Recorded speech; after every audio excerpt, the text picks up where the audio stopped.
It is hard to disagree that the most famous goal in the history of the Premier League is Sergio Aguero versus Queen's Park Rangers. Aguero won his side the league title with a goal in added time, winning the Premier League with one of the last kicks of the season. But 23 years earlier, there was an even more dramatic title decider. For the final match of the league season, second-placed Arsenal travelled to Anfield to face league leaders Liverpool. Liverpool led by 3 points, and Arsenal needed to win by 2 goals if they were to take the title home. This is the story of the most dramatic title decider in English footballing history.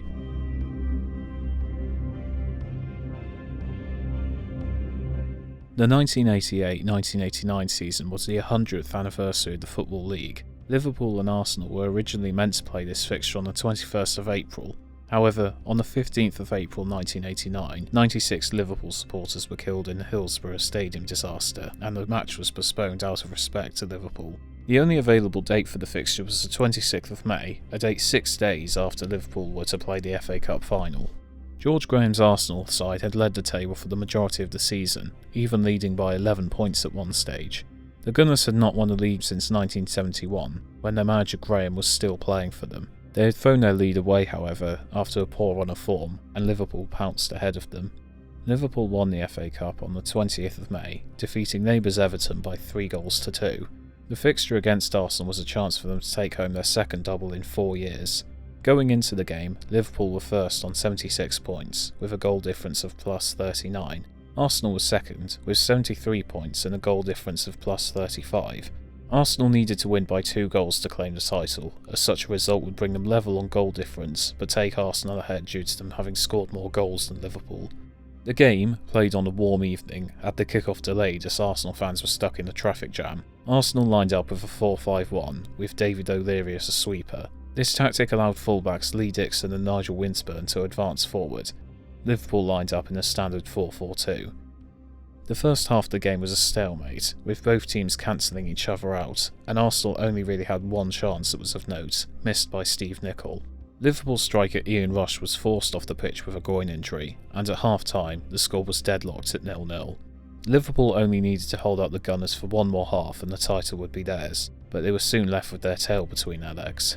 In the 53rd minute, midfielder Ronnie Whelan gave away a free kick on the edge of his own box. Nigel Winterburn took the indirect free kick, and the ball was met by the head of striker Alan Smith, or so Arsenal thought.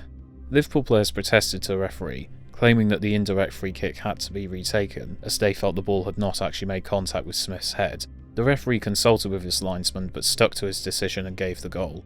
TV replays showed that Smith had indeed made contact. It was 1-0 to the Arsenal, and they only needed one more for their first league title in 18 years.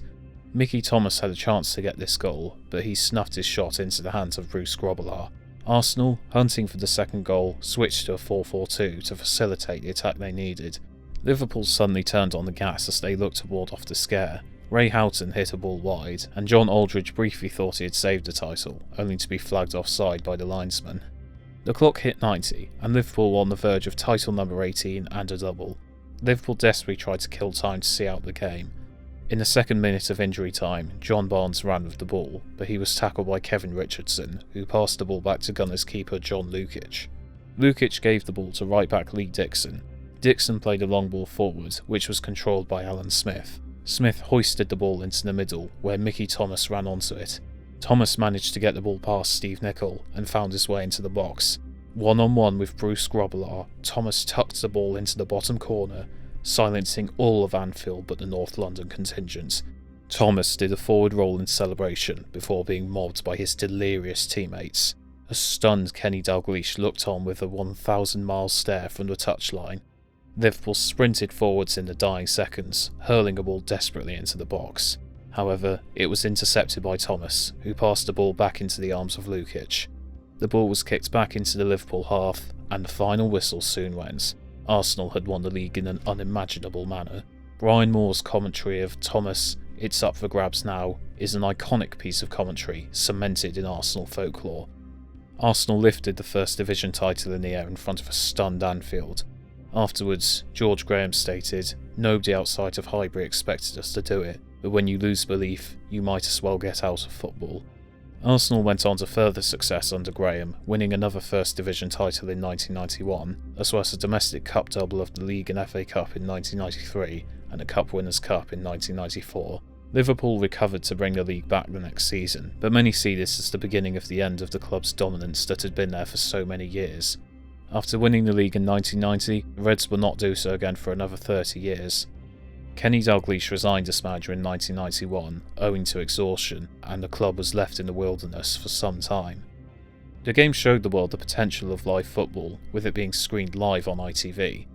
Broadcasters had been in discussion about the top flight forming a breakaway league, and as a result the Premier League began in 1992.